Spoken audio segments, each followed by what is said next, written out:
keçi benim ömrümü yemiş yemiş yemiş.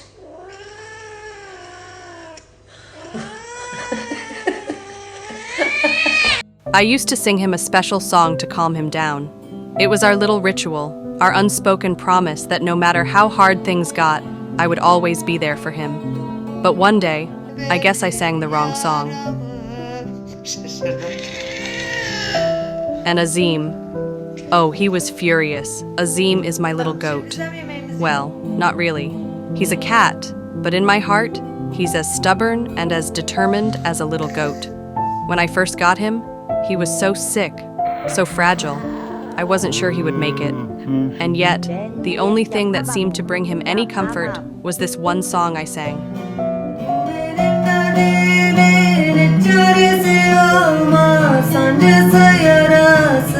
It wasn't just a song, it was a lifeline. The moment he heard it, he would go completely still, his little body finally relaxing as if he was safe for the first time in his life. One day, I got curious. I wondered if it was just my voice or if he truly loved that one song. So I switched it up. Big mistake. Azim's ears twitched, his little eyes squinted, and then, rage. He let out the angriest, most offended little meow I had ever heard in my life.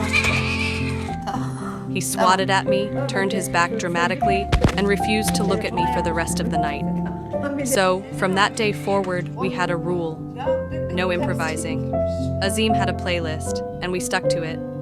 But his story didn't start with music. It started with something much darker. Azim was scheduled to be euthanized. Within hours, he would have been gone forever. But fate had other plans. When I first saw him, I didn't even realize it was a kitten inside that tiny, trembling box. It was just a small, shaking thing in the corner. But when I opened the lid, my heart broke. His little body was convulsing so violently that he was shaking the entire box. He was terrified, barely clinging to life.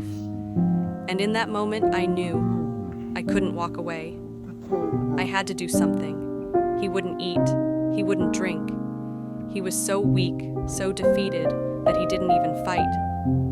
So I held him close, whispering to him, feeding him drop by drop, water, wet food, anything I could get him to take.